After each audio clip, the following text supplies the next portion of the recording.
Miceal O'Hurley, a U.S. defense and security expert, tried to get him a few minutes ago. I believe he's on the line now to talk to us. Mr. O'Hurley, how could this have happened?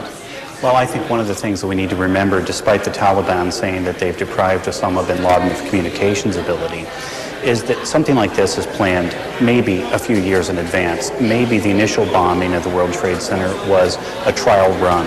The coordinated actions that didn't get pulled off the first time, they went back and learned from those. I think one of the things that we need to be clear about is that an exercise of this magnitude is carried out certainly with a lot of intelligence assets, and therefore it means and indicates that there is a significant involvement from many quarters to allow them to do something this tremendous. Excuse me, Mr. O'Hurley, we have the President of the United States with us here. Freedom itself was attacked this morning by a faceless coward, and freedom will be defended. I want to reassure the American people that the full resources of the federal government are working to assist local authorities to save lives and to help the victims of these attacks.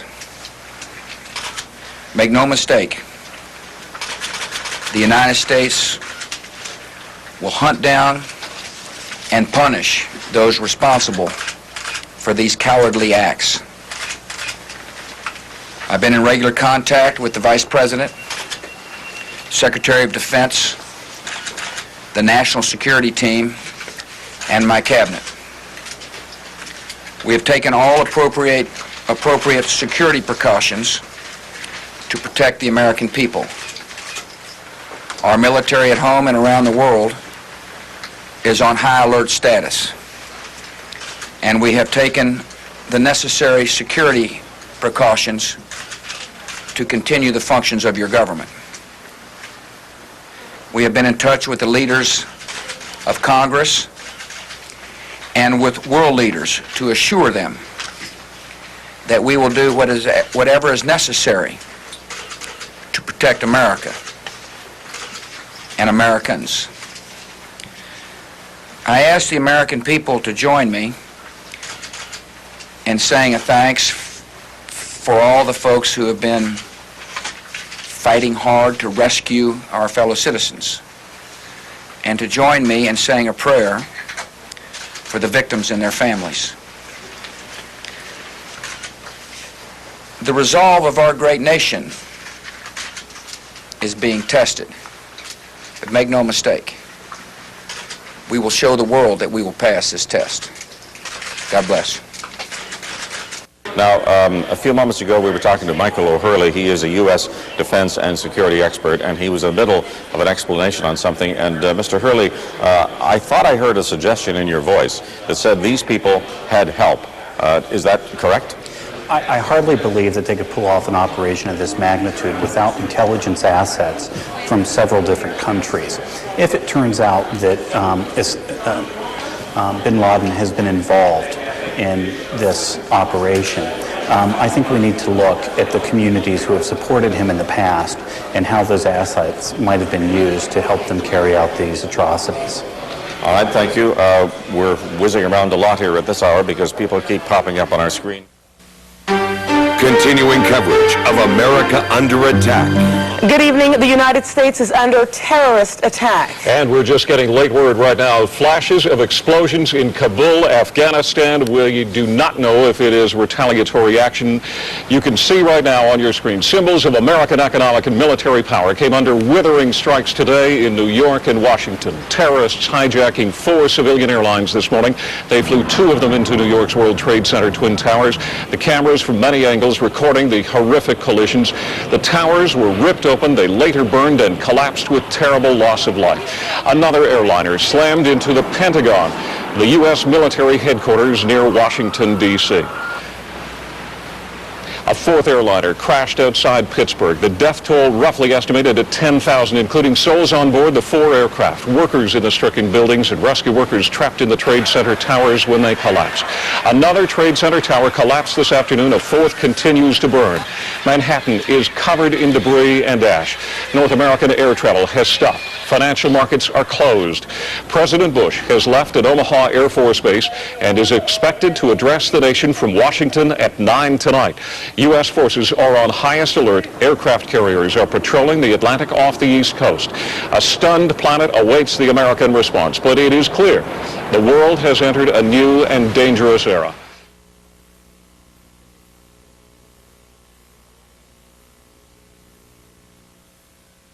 Now with me is Miceal O'Hurley Pitts, and Mr. Pitts, O'Hurley Pitts is a U.S. defense and security expert on terrorism, and expert on how business should function in this kind of situation too. Mr. O'Hurley Pitts, I wonder if you could walk us through just what the American officials have been discussing since this event took place this morning. Well, I think one of the first things that went through everyone's mind is what happened in the lapse between the time the first aircraft hit the World Trade Center and the second, and then why 30 minutes later an aircraft was allowed to do a close approach to the Pentagon, and where in fact the other aircraft that were missing at the time were in U.S. airspace. There'll be a lot of finger pointing within the Joint Chiefs of Staff, the intelligence community, the CIA, the National Security Council. But when all is said and done, I think what we'll see is exactly what's been rolled out this afternoon. All of the cabinet secretaries have now come before the cameras in that iconic White House briefing kind of room that the American public knows and trusts. They've reestablished themselves as government in control. Bush has returned to Washington and staked his flag as the commander-in-chief in charge, and will address the nation tonight. And I think what we'll see is a retaliatory measure by the United States that is swift and, if not proportionate, will show a U.S. determination to punish those who may have aided in the bombing of these buildings with U.S. aircraft, innocent human lives lost, women, children, and people like Ted Olson's wife, a dear friend of ours, and my heart goes out to Ted. Right. While President Bush, as Craig pointed out, will not make any mention, of course, of intelligence failures or security breakdowns or whatever, he is sure to express that they're going to get these culprits as quickly as they possibly can. What sort of tone do you think he will set in this address tonight? I think the first thing that President Bush needs to do tonight as President and Commander-in-Chief is establish himself as being in charge. There will be no recrimination amongst the services or the intelligence community, I think, during this speech. It's not in America's best interest. I mean, just moments ago we flashed to CNN with a picture of all the members of Congress and the Senate on the Capitol steps singing patriotic songs and waving the American flag. I think what Bush will want to do tonight is assure the American people that the American intelligence community can find those people who are responsible, and that the U.S. is capable of punishing them no matter which countries may have aided them in committing these terrible atrocities. Now, we are going through uncharted waters here, of course, because this has never indeed happened before, but is the assumption being made that, A, this was a coordinated attack, but what, by one group, two groups? Did these groups know each other? Might they have been in contact from aircraft to aircraft today?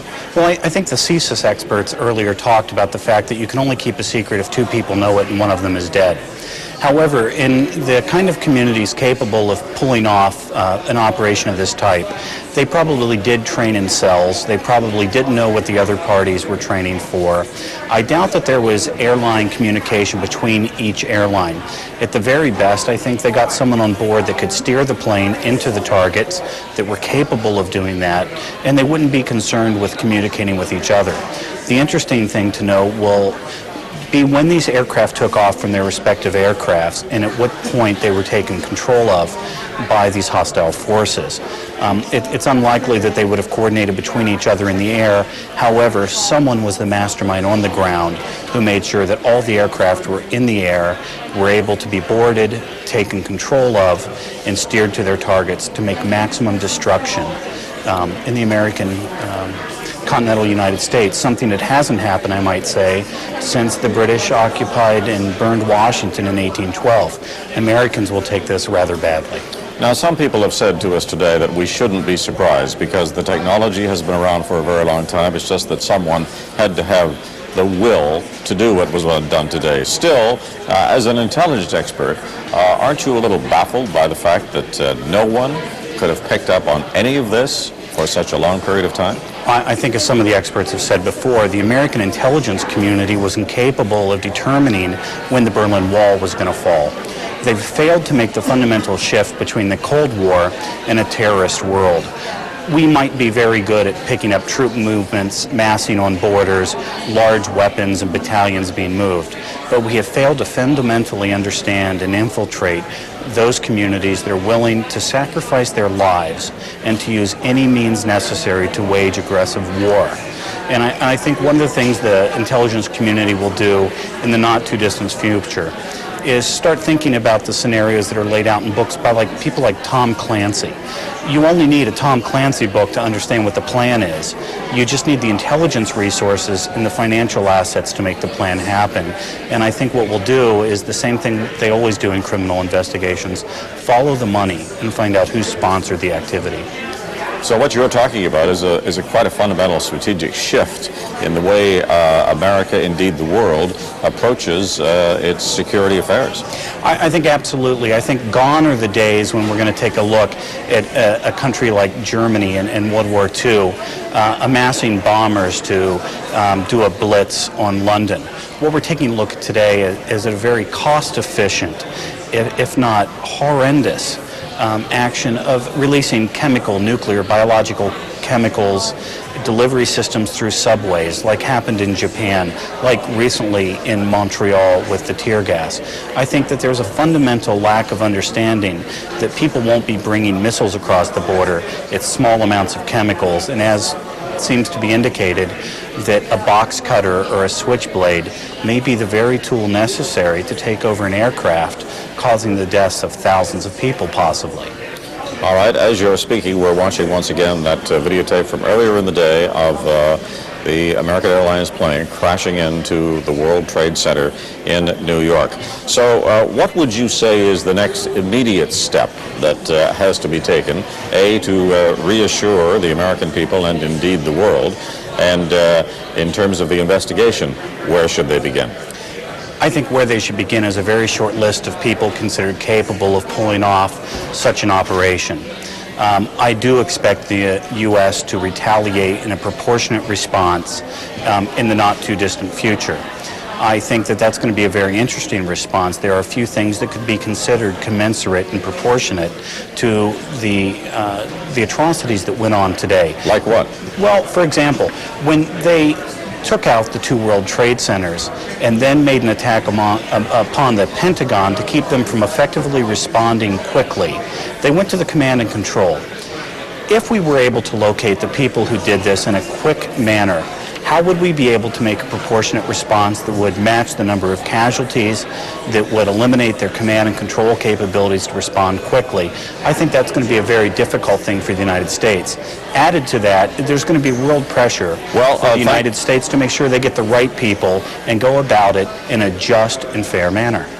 Well, thank you. You've put all of this in a whole new perspective for us, because this looks like a new world. I think American innocence has changed. One of the images that was very clear to me was the street where the ticker tape parades are held in New York City. It's called the Canyon of Heroes, the tall skyscrapers. In the past, I've seen people like John Glenn paraded down the street to ticker tape and American cheers. What I saw today was Americans running in fear. If there was any innocence left after the first World Trade Center bombing and after the Murrah building bombing in Oklahoma City, it's gone today. Indeed it has. And as you say that, and I thank you very much for joining us, we have just had word that there are 200 firemen missing in New York City at this time. No word on black boxes yet? I do believe that recovering those devices is going to be critical. It'll also let them have an insight into what happened on the other aircraft.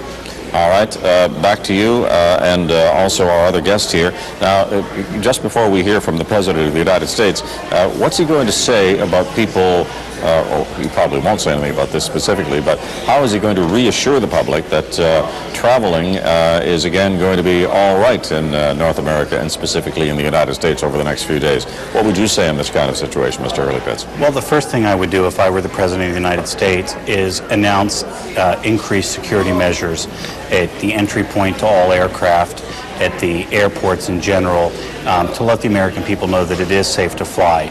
I imagine one of the tolls that we will have to calculate eventually is how many billions of dollars would have been lost today in the economy, not only in the United States, but internationally, because of the lack of air transportation. We must reassure people that it will be safe to fly. But that's going to be a tough job, and he's going to have to announce some pretty tough measures, and Americans are going to have to accept far more scrutiny at the airports. Now, do you think under any circumstances that people will, tomorrow morning, they'll be heading, some of them will undoubtedly head back out to the airports, but what's your guess on when air traffic might resume in North America from your own knowledge of security situations? Well, my experience would tell me that there will be limited flights taking off tomorrow, and that within the week, America will return to full air transportation.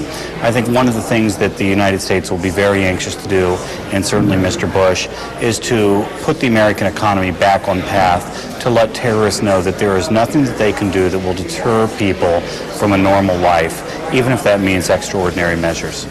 Now, what kind of extraordinary measures might that entail? Well, I think people are going to have to get used to, certainly American airports, if not internationally, being checked for gunpowder, being swabbed, having it checked through an analyzer, dropping off their luggage far more in advance than they do now. There's going to be longer waits at airports. I think there's going to have to be longer walks to the gates themselves. I think in airports like Logan, where I was just this August, no longer will family members who are not going to board the flight be able to sit with others that are ticketed in the waiting area. I think there's going to be far more security measures and multiple levels of security throughout the airports, throughout the United States, if not internationally. All right, thank you very much, sir. We are now awaiting the arrival of George Bush at the White House. He's in the White House, but in the Oval Office, where he will address the American people. This is the moment of testing, of course, for the relatively new American president. Ari Fleischer, his press secretary, has said that the message will be one of resolve and reassurance, a reassuring message that our nation has been tested before and our nation has always prevailed. That will be the tone of the message, according to his press secretary. Well, we will see, because all of the electronic frequencies all over the world at this particular hour are undoubtedly tuned in to George Bush at the White House in Washington. I believe we have a picture of him here now. Good evening. Today, our fellow citizens, our way of life, our very freedom came under attack in a series of deliberate and deadly terrorist acts. The victims were in airplanes or in their offices. Secretaries, businessmen and women, military and federal workers, moms and dads, friends and neighbors. Thousands of lives were suddenly ended by evil, despicable acts of terror. The pictures of airplanes flying into buildings, fires burning, huge structures collapsing, have filled us with disbelief, terrible sadness, and a quiet, unyielding anger. These acts of mass murder were intended to frighten our nation into chaos and retreat. But they have failed. Our country is strong. A great people has been moved to defend a great nation. Terrorist attacks can shake the foundations of our biggest buildings, but they cannot touch the foundation of America. These acts shatter steel, but they cannot dent the steel of American resolve. America was targeted for attack because we're the brightest beacon for freedom and opportunity in the world, and no one will keep that light from shining. Today, our nation saw evil, the very worst of human nature, and we responded with the best of America, with the daring of our rescue workers, with the caring for strangers and neighbors who came to give blood and help in any way they could. Immediately following the first attack, I implemented our government's emergency response plans. Our military is powerful, and it's prepared. Our emergency teams are working in New York City and Washington, D.C. to help with local rescue efforts. Our first priority is to get help to those who have been injured and to take every precaution to protect our citizens at home and around the world from further attacks. The functions of our government continue without interruption. Federal agencies in Washington, which had to be evacuated today, are reopening for essential personnel tonight and will be open for business tomorrow. Our financial institutions remain strong, and the American economy will be open for business as well. The search is underway for those who are behind these evil acts. I've directed the full resources of our intelligence and law enforcement communities to find those responsible and to bring them to justice. We will make no distinction between the terrorists who committed these acts and those who harbor them. I appreciate so very much the members of Congress who have joined me in strongly condemning these attacks. And on behalf of the American people, I thank the many world leaders who have called to offer their condolences and assistance. America and our friends and allies join with all those who want peace and security in the world, and we stand together to win the war against terrorism.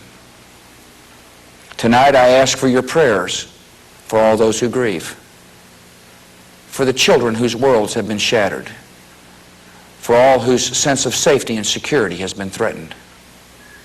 And I pray they will be comforted by a power greater than any of us, spoken through the ages in Psalm 23. Even though I walk through the valley of the shadow of death, I fear no evil, for you are with me. This is a day when all Americans from every walk of life unite in our resolve for justice and peace. America has stood down enemies before, and we will do so this time. None of us will ever forget this day, yet we go forward to defend freedom and all that is good and just in our world. Thank you. Good night, and God bless America. Miceal O'Hurley Pitts is still with us here in Toronto, and he has some observations, obviously, on the president's speech, because he was speculating about what the president might have to say tonight in terms of reassuring the American people. Our security expert and intelligence expert. Miceal, tell us, first of all, in general terms, what did you think of the speech? Well, I think it was somber. I think one of the things that President Bush did was took a sheet from President Theodore Roosevelt some 100 years ago. Speak softly but carry a big stick.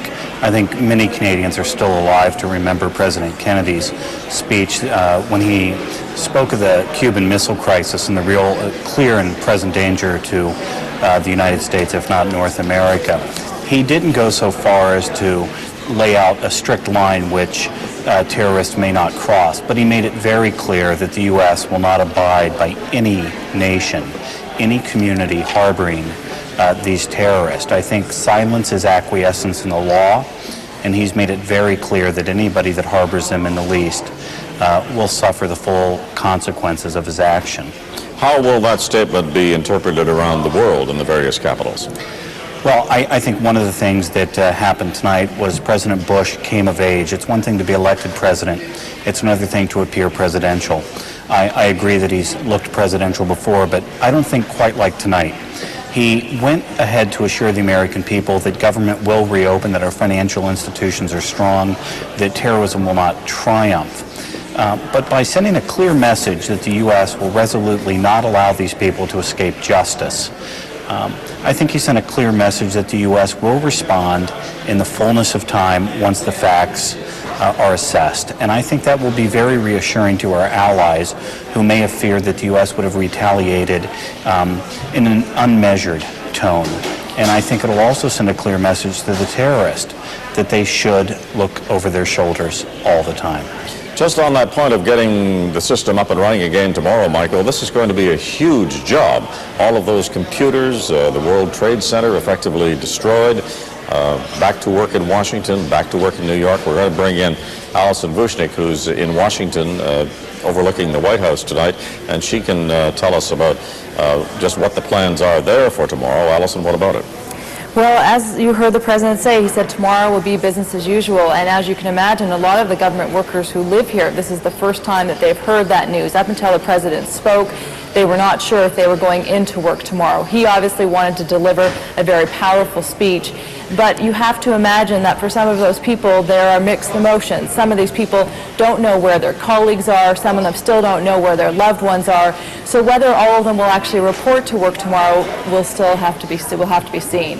And then there is the enormous problem of getting the system up and running again. How do you do it? Are there backups for what goes on at the World Trade Center? One assumes there might be. Michael? Well, I think, having lived both in New York and Washington, D.C., I think there are enormous infrastructure concerns here. Is the subway system safe? It is at the lower part of Manhattan. The rest of the subway system should be safe, but there are security concerns there as well. As far as Washington's concerned, the United States Congress needs to return to work. I think that there will continue to be a military and police presence in Washington, D.C., but it's unlikely that New York will return to business as usual very soon. If everything south of Canal Street has been evacuated, I think what we'll see is the financial centers moving to New Jersey. Many have moved over to Newark in the last few years with satellite offices. And with telecommuting, if we can get the networks back up and running, I don't think we should see the kind of impact that we may have 10 years ago. In an odd way, we may be better suited to go through this process today with the kind of technology available, with people working from remote locations, than we were ever before. I think that the big thing for the government is to show that they can reestablish infrastructure and normalcy as soon as possible. It'll be difficult. Yes, that'll be the main question, of course. How did the various emergency services respond to today? Were they ready for this? We all remember, those of us who were around in the 50s and early 60s, we certainly all remember those warnings in the Cold War about bomb shelters and how to handle your family, how to handle your personal situation at any time there was a warning about a possible nuclear attack.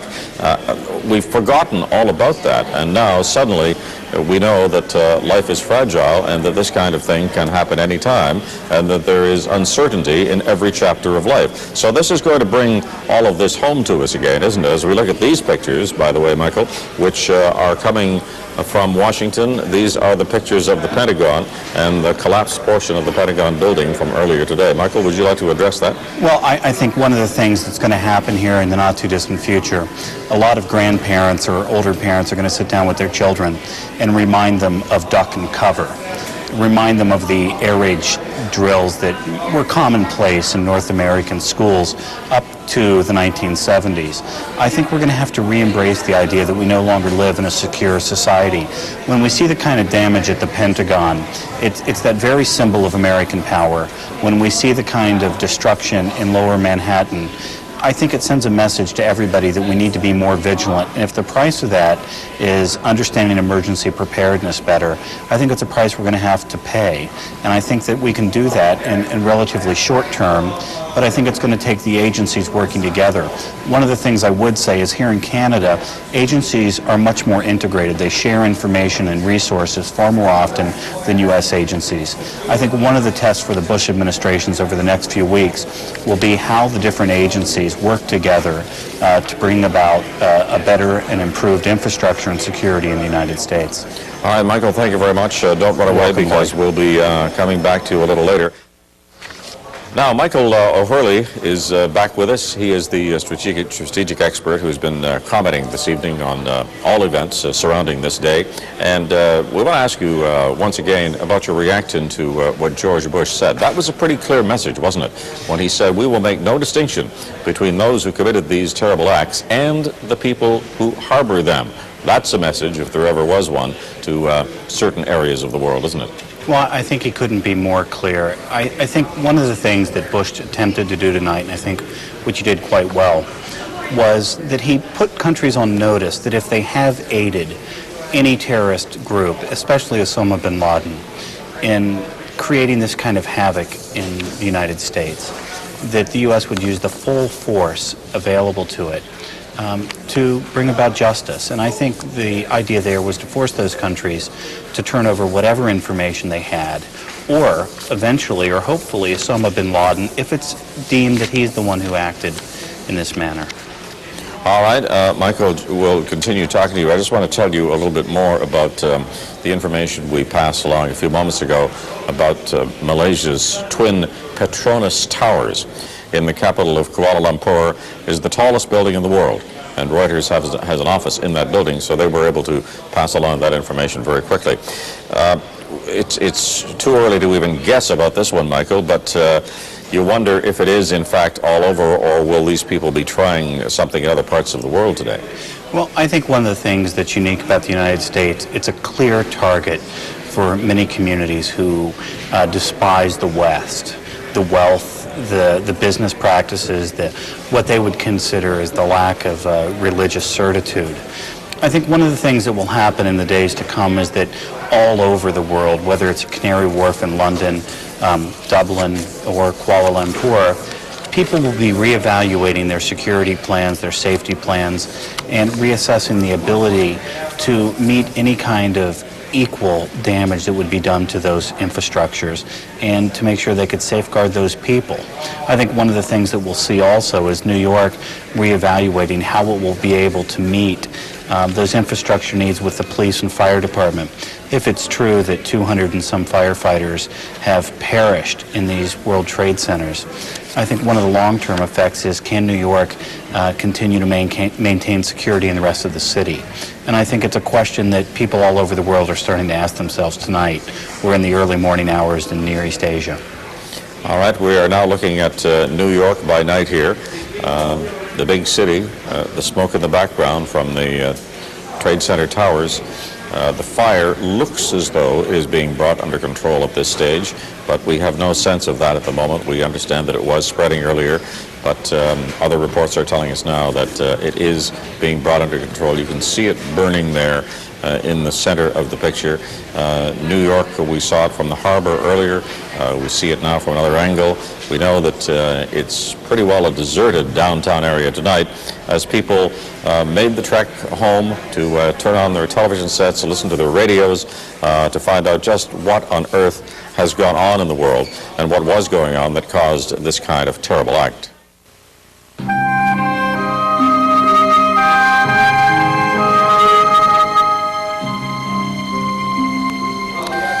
Good evening again. Chaos and carnage, terror, and a tremendous loss of life. Thousands of people are now feared dead after a series of unprecedented and seemingly well-coordinated terrorist attacks in the United States. Attacks that changed the skyline of New York City and horrified the entire world with the breathtaking magnitude of the destruction and death. There's another one. Taking a look. This day of unspeakable terror began with these sickening images now forever seared in our collective conscience. In New York, two hijacked planes crashing into the 110-story World Trade Center towers where tens of thousands of people work. A short time later, both towers come crashing down in mountains of rubble.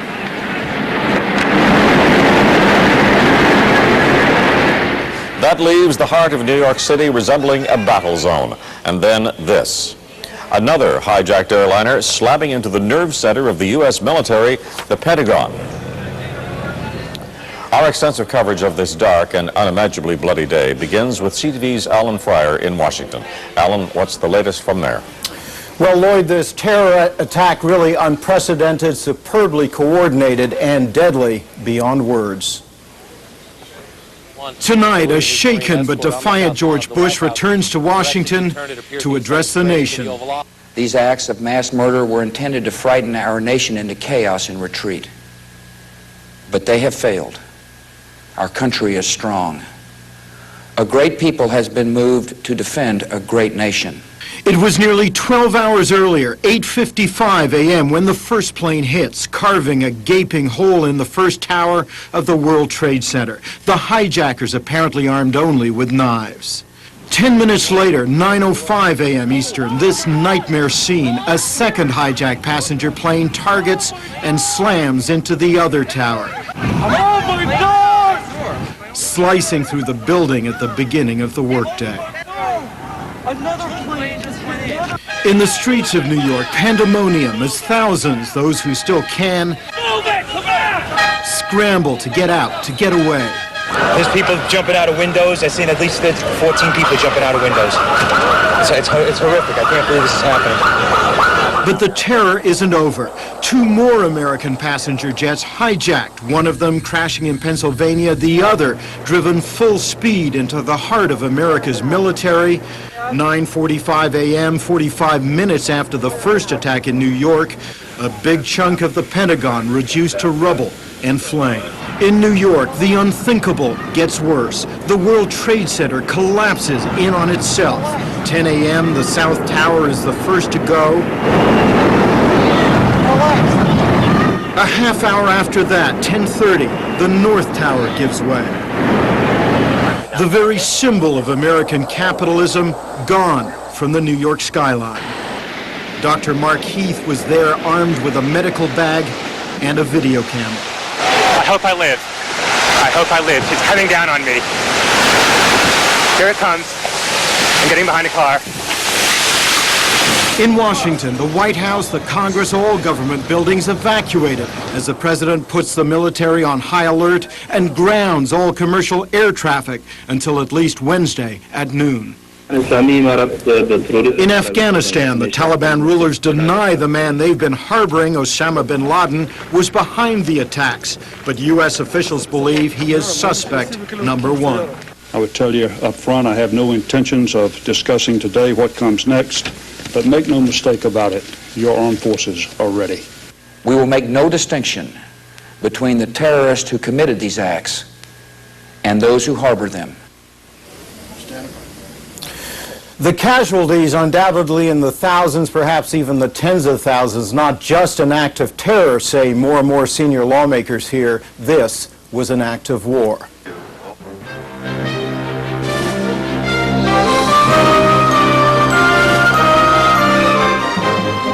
That completes the first in our cycle of newscasts for the evening. We will be going back every once in a while to recap the events of the day for you on this day of unspeakable tragedy in New York, which is reverberating all over the world tonight, reactions from everywhere.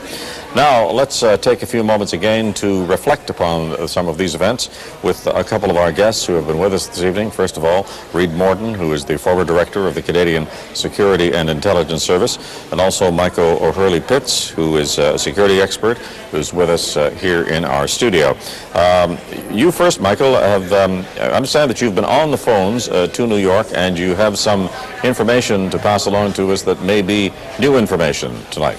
Yeah, I mean, one of the interesting things that has happened throughout the day is several people in the United States have contacted me here in Toronto because they haven't been able to get through to loved ones in Los Angeles or elsewhere. I used to keep an apartment in the shadow of the World Trade Center, and I understand part of that building is missing right now, damaged by the collateral damage from the aircraft imploding into the buildings. It's an interesting area of New York. It's one of New York's most historic. Federal Hall, the first place where the Congress met, is also in the shadow of those two buildings. The Staten Island Ferry docks at the base of those buildings. There would have been hundreds of people standing at the base of those buildings waiting to get on the ferry to go to Ellis Island, the immigrant point, or over to the Statue of Liberty. This isn't just a business district where people come and go. This is a district where people live, where people visit, where people plan their vacations. And I think a lot of people are going to be concerned not being able to get hold of loved ones. And it's going to take a couple days before communications are at the point where people will really know whether their loved ones survived this tragedy. Yes, these are some of the things we forget about when we're talking about the big events of this day. The small things that people do every day, as you say, standing waiting for the Staten Island Ferry, going to the grocery store, maybe going for doctors and dentist appointments, all of them in that area. We think a lot about the people in the building, of course, but these others who may indeed be missing at this hour and their relatives are wondering where they were or where they are, may be lost somewhere in the melee down around the World Trade Center. And we understand that the fire is still burning, but is more and more coming under control. Miceal O'Hurley Pitts is still with me here in the studio. Just a quick comment from you before we wrap up this portion of our program, Miceal, and that is the reaction you've seen on the faces of the American people today. Is your sense that they're coming through this in a stolid kind of fashion? I think the first reaction was one of sheer terror, one of horror. But as I think we saw tonight with President Bush and on most Americans' faces, it's now one of sheer determination to recover life as normal as possible and to seek justice from those people who killed innocent Americans. Thank you, Miceal. We are going to go back to our cycle of newscasts now at the top of the hour to once again go through the day for you, because this is all anybody's talking about across the country and around the world tonight, obviously, as we reflect upon the events of this day. And we are also going to bring you a quick look as we come up to the top of the clock at some of the pictures that have dominated our television screens and will be dominating the newspapers tomorrow morning. These shots.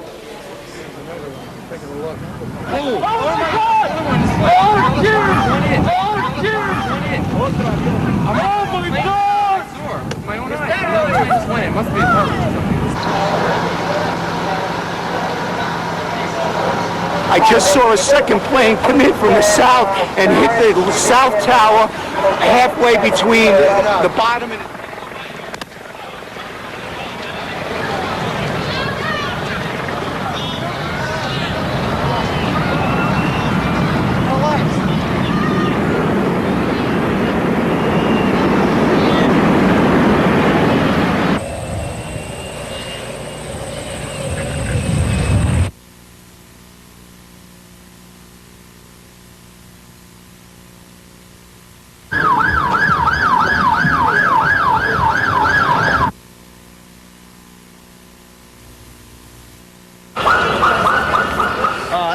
Big explosion happened.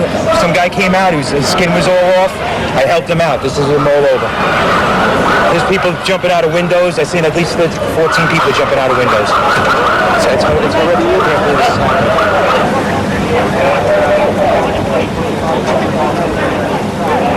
Thomas and O'Brien.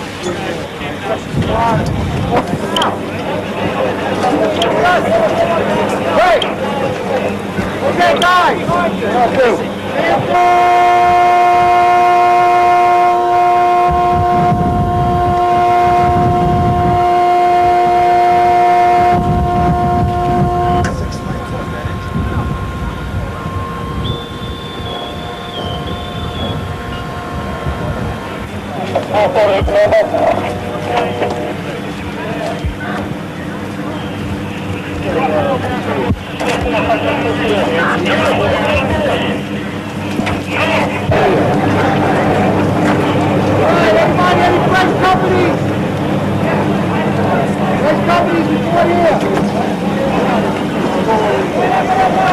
We heard a big bang, and then we saw smoke coming out, and everybody started running out, and we saw the plane on the other side of the building, and there was smoke everywhere, and people are jumping out the windows.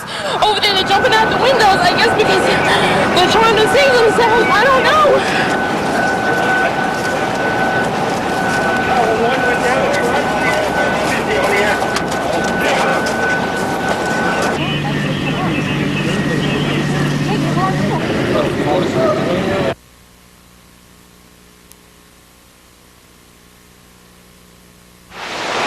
I hope I live. I hope I live. It's coming down on me. Here it comes. I'm getting behind a car. It's incredible. Okay, I'm gonna have to go find people who need help. 'Cause I don't think I'm one of them. You okay, sir? Okay. Can I just get a toot off your respirator? Can I get a toot? I'm seeing a couple of clean breaths.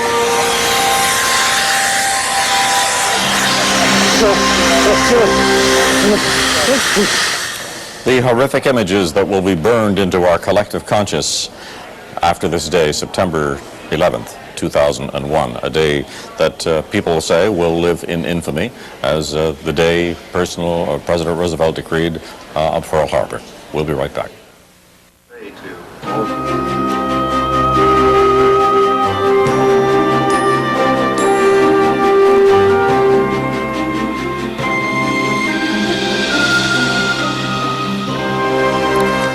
Now, as we continue our coverage of this event, the bombings at the World Trade Center, the crashes at the World Trade Center and at the Pentagon, and that crash in Pennsylvania, more and more reports coming in tonight point to a case being put against Osama bin Laden. The wealthy Arab who often lives in Afghanistan is said to have been harbored there, and it looks tonight, as I say, that more and more the pieces being put in place continue to point to him, and some of the interceptions made today by the FBI. U.S. intelligence apparently intercepted communications between bin Laden supporters discussing the attacks on the World Trade Center and the Pentagon, according to Utah Senator Orrin Hatch, who is the top Republican on the Senate Judiciary Committee. To quote him, he says they have an intercept of some information that included people associated with bin Laden who acknowledged a couple of targets were hit. Hatch said in an interview with the Associated Press he declined to be more specific.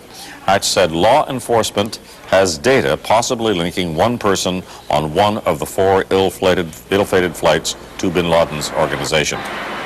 And as we watch the pictures from earlier in the day, we're going to talk once again to our special guests here in the studio, and Alan Fryer, who is in our Washington studio tonight. And let's move straight to the topic at hand at the moment, which seems to be more information coming in on bin Laden himself and the possible intercept of these conversations, these communications, which apparently took place after the event, as we understand it here from Associated Press. They took place after the event, and they told him or his people exactly what had gone on. Reed Morton, the former head of CSIS in Canada, is with me, along with David O'Hurley Gibbs, who is a security terrorism expert. Pitt, sorry, hello, yes, there you are. Let's just talk about bin Laden himself, first of all, to bring people up to date on who this man is again and what he represents. David? Well, Osama bin Laden has a well-known history to the United States. He's born in Saudi Arabia, amassed quite a fortune in the family, and for the past many years he's been connected to both Libya, Iraq, Iran, and has sought refuge in Afghanistan with the Taliban government. And while the Taliban government has deprived him of communications, supposedly, it seems that he has had his fingerprint on many of the terrorist activities in the past many years. Michael, please allow my apologies for confusing your first name there. It is, of course, Michael. I've said it 1,000 times tonight, but I got it wrong. After 12 hours of reporting, it's quite understandable. Reed Morton is also here, the former head of CSIS. How will this investigation unfold now, if indeed they are seeming to target bin Laden in this exercise? Well, I think where this will go is that the new phenomenon within fundamentalist Islamic groups is that we don't have one big group anymore. Terrorist groups have, for the last 20, 25 years, worked in cells, and but the bin Laden network, you might say, has taken that to another level, where secrecy is much more rigidly enforced. I think one of the things which will be addressed in the coming days in the American probe into what happened today was, how did this happen without anybody knowing that it was going to happen? We're now hearing that there were suggestions that were intercepted that there was to be a big attack, but nobody was quite clear as to when that would take place, and there were no specifics as to when it would go on. But it's out of fragments like this that people make whole cloth in the intelligence world. What will happen now will be the focus on what the U.S. intelligence and security agencies, together with their allies, including Canada, know about the various cells that are linked more loosely or more tightly with bin Laden. And I would expect that the network would spread outward that way as people try to come to grips with the groups that were intimately involved in this and begin to make the links that go back and forth and will eventually tie this together. I'm sure, frankly, from the tone that we've heard all through the day by senior American officials, including the President, that they will want to be very sure about where they're going before they make a determination on taking action. Right.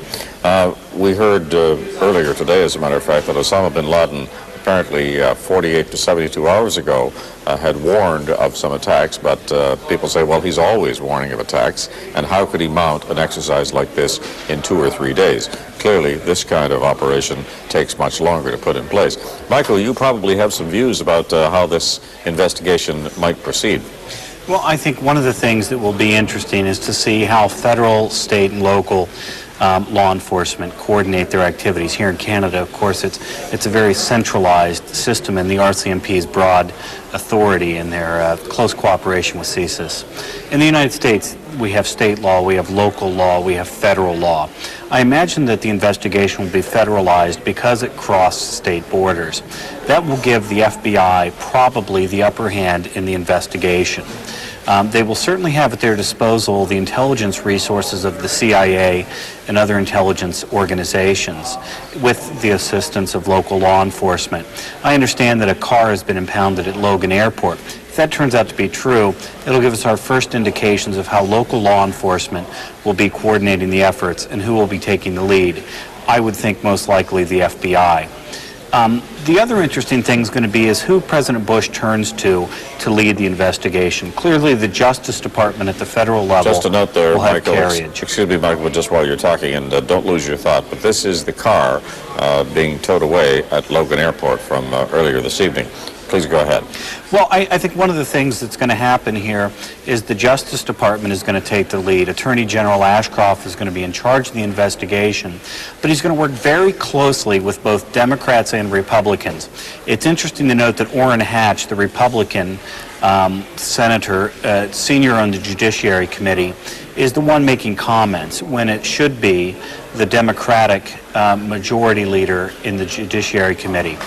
But I think you'll see that the Bush administration will be very desirous of working together. The American people always come together and stand behind their government at times of crisis. So I think you'll see a reach out to Ted Kennedy here, who is senior on the Judiciary Committee for the Democrats. Orrin Hatch, a very measured hawk, someone who's pro-defense. He's a very disciplined man, a Mormon by faith, very disciplined, has served in the Senate for many, many years through many crises. These people will be invaluable to the President and Attorney General Ashcroft in the investigation. Michael, one other question that people are asking constantly today, and we've put it to other people on this broadcast, maybe you've already responded to it, but how did the intelligence services drop the ball so badly? Well, I mean, one of the interesting things is how many different intelligence agencies had different bits of information. As your other guest says, intelligence community is used to making whole bolts of cloth out of small fragments of threads. It'll be interesting to see in the coming days how many different intelligence agencies had different pieces of thread that ended up making this web. The other thing that's going to be interesting is tracking down the diversity of Osama bin Laden's organization, since it seems to be that the U.S. is hanging this clearly on him at this point. I think what we'll find is that it's a very intricate and extended web of terrorist groups, many who may not have even been aware that the other groups were involved. Well, as long as 3 years ago, people were doing stories about Osama bin Laden and going after him in his hideouts, and he seems to manage to evade all comers up to this point. Maybe this is his turn if indeed it does turn out to be Osama bin Laden or someone in his organization. Alan Fryer is standing by in Washington. Alan, just what are the military and political options for George Bush as he wakes up tomorrow morning? What's he facing there? Well, Lloyd, it's a big problem for the president. As Reed pointed out earlier, these are terrorist cells, disparate groups, some of which may not even know each other, may not have an idea of the big picture, scattered in various parts of the region, the Middle East, if that's the case, and even here in the United States. So the problem for the president, of course, is where and how to strike. I think what's important to note in what the president said in his short address to the nation earlier this evening is that he is not going to draw a distinction between those terrorists who carried out these attacks and the state or states that helped them, that harbored these people. So clearly a warning to And again, if they do find Osama bin Laden's footprint on this, to those states, perhaps Libya, most certainly Afghanistan, that they are not going to escape U.S. retribution, that they too, as countries, will be held responsible. Do we have any sense, Alan, coming from Washington, of how the rest of the world will be coordinated in this effort? Well, I think clearly, and we've heard this from Canadian officials and European officials too, there is going to be a massive amount of information coming into the U.S. from intelligence agencies all over the world, and I think part of the challenge right now, in fact, there was one intelligence official tonight quoted as saying that there is just so much information coming into them at this moment that they are totally overloaded, that it's going to take time to get this investigation off the ground, to break it up into workable parts, and to start sifting through this huge amount of information, intelligence information that has started flooding in already. All right, thank you, Alan. Reed Morton, Miceal O'Hurley Pitts, hang on, because we will be coming back to you shortly. Also with me is Miceal O'Hurley Pitts. He is a U.S. defense and security expert. Miceal, tell me about Americans living in other countries at this moment. What is the plan of attack as it applies to the United States? Do they try to move those people out right away, and in doing so, do they create a new target? Well, just like Canada will assess the threat to Canada in its homeland, U.S. citizens abroad and U.S. facilities abroad will assess the level of exposure they have to terrorist activity. In very sensitive countries like Saudi Arabia, Pakistan, where Americans might be at a greater level of threat because of past experience being Islamic countries, there will be much more thought about bringing them into the open before they bring them back to the United States. That may possibly be done through bringing them into the embassy and then taking them out through military flights, or waiting until the level of activity is cooled off so that they could take chartered flights back to the United States. What happens right now? Are these people, have they been moved to a safe location? Are they essentially in hiding, or are they just on heightened alert? Well, I think certainly the State Department and its embassies will have notified American nationals abroad about the threat. Where there is a serious threat involved, the U.S. wouldn't identify that at this time because it might put Americans in danger. Very few of them will be out in the open out of their own sense of security. Very few of them, however, will be put into hiding by the United States government. Reed Morton is the former head of CSIS, and he is with me in the studio. Reed, as you watch the pictures of the devastation here tonight, do you worry about Canada, and do you worry about our vulnerability? Well, I think you have to worry about Canada.